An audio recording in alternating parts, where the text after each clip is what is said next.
Welcome to the StockMentor.com studios here in the beautiful Black Hills of South Dakota. I am your stock mentor, Brian Johnson, and I'm making professional trading simple. And just got done. Bell just rang. I'm getting a little bit of an early jump on my video. Very happy about that. Always love to get this thing out early to you guys rather than later in the day. Everything pretty much flat on the day. It'll be evident by the daily candles as we look at it too. Not to be unexpected though.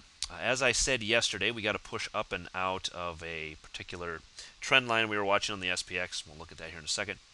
But I did mention that the volatility on options expiration week tends to bleed out in the first couple days or first few days, Monday, Tuesday, Wednesday.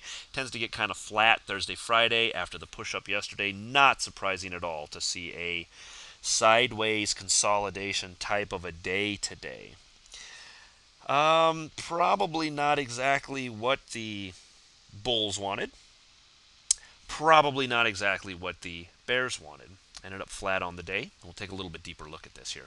Here we have the Dow 60-minute chart. As you can see, this was that huge run up. Today we see it move back, pull back a little, and now we were kind of stuck here. This is where we close the day. If you're an Elliotician and you're watching waves, we could be seeing maybe an ABC pullback. If this is a three-wave down, you will see tomorrow's market more than likely open down on the day. Could be, if it's a strong three down, it'll be a pretty healthy gap down. That's pretty common for wave threes to do that. You'll see a one, then a two set up right at the end of a day. Then you'll see a gap down the next day to start a wave three. We don't know yet. This ABC 1, 2, 3. To be honest with you, I'm not an Elliotician. I'm not a professional at it. I just follow it. I use it as confirmation. What I really do is technical analysis, but I do like to throw in some Elliott Wave because it does merit and does have value from time to time when watching the wave count. So we'll see tomorrow what we get here, but I do, from a bear side, you like this. You like to see this pull back, come back up right into a resistance area, which is the 5-period moving average here, and maybe this little candle here leads us down. Your first, obvious support of support is going to be at the 20-period moving average. Tomorrow should tell us what we're going to see.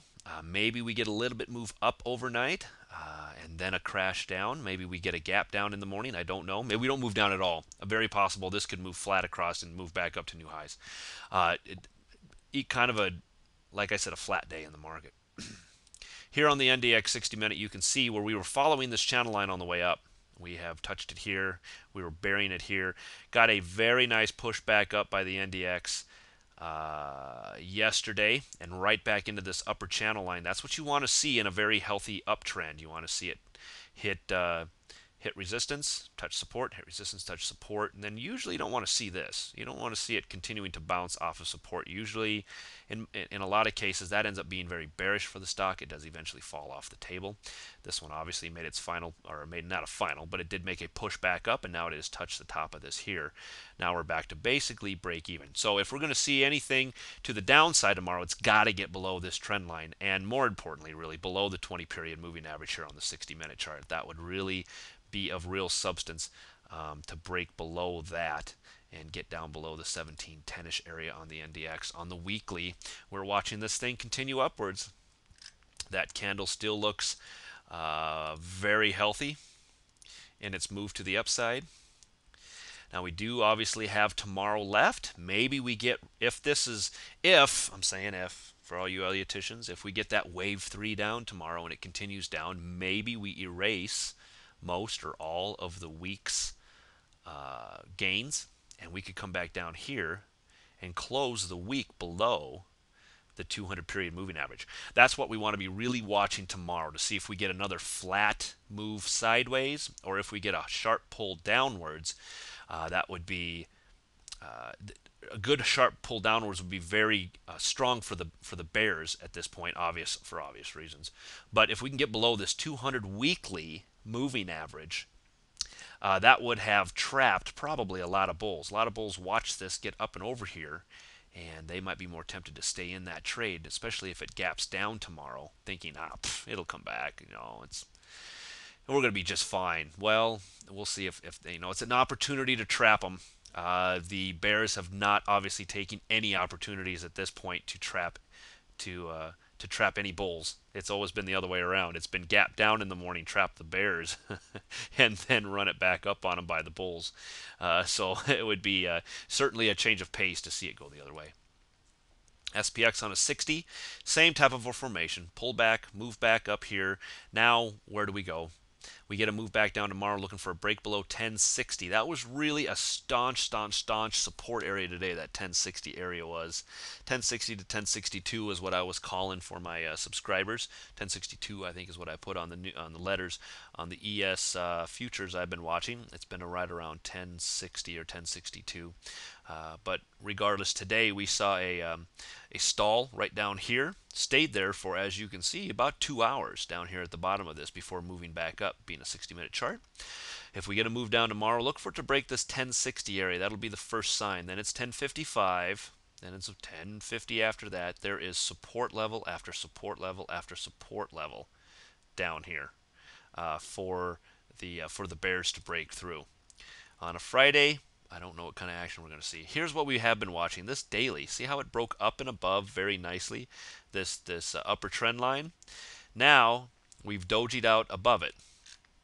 So, let's talk about that doji a little bit. This is very interesting. So we have a break above this upper trend line. Okay? A, bullish just to get up and over this trend line after a multi-bar run up.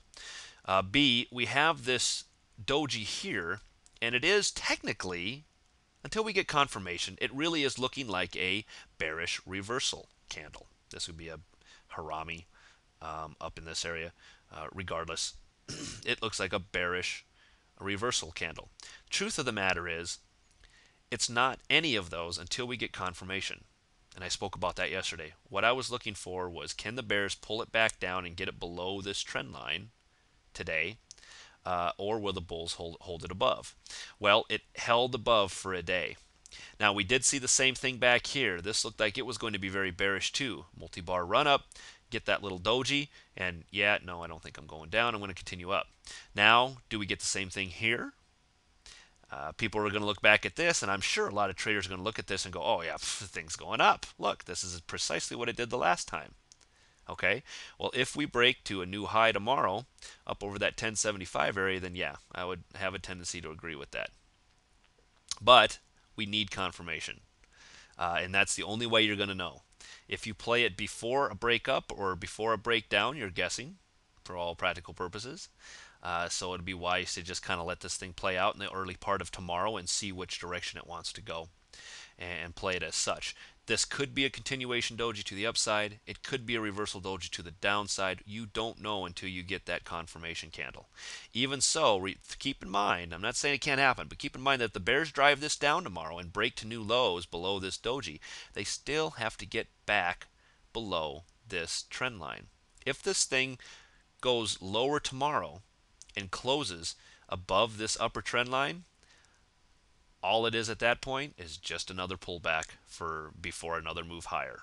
So for all of you that happen to be, sure, I was amazed at the number of emails I got yesterday about my comment on being trapped short. There are a lot of people trapped short. I'm sorry. I really feel bad for you. But if we get, I'm just telling you now, I'm going to try to keep it real and I'm going to try to keep it honest because I've never been one to mince words. If we get a pullback tomorrow, or if we get a move down tomorrow that does not break down below this trend line, that is still very bullish. All you're looking at then, like it or not, is a pullback. You're not looking at a bearish reversal at it in any way, shape, or form. You're just looking at a bull pullback. So you want to be watching that tomorrow. If we get another move down, let's watch and see if it breaks this trend line. That'll be very, very indicative of the price action and maybe where we're going next. On the weekly, tomorrow is Friday. It is. Tomorrow's Friday. And so we're watching to see if this thing holds. Remember this line I drew in yesterday? This had a really pretty touch of it. Look how it touched that line and retreated. It did not make it through. I have it drawn on another chart too I'm going to bring up. These are charts. These next charts I'm going to show you are through Think or Swim. I don't know if anybody of you use that, but let me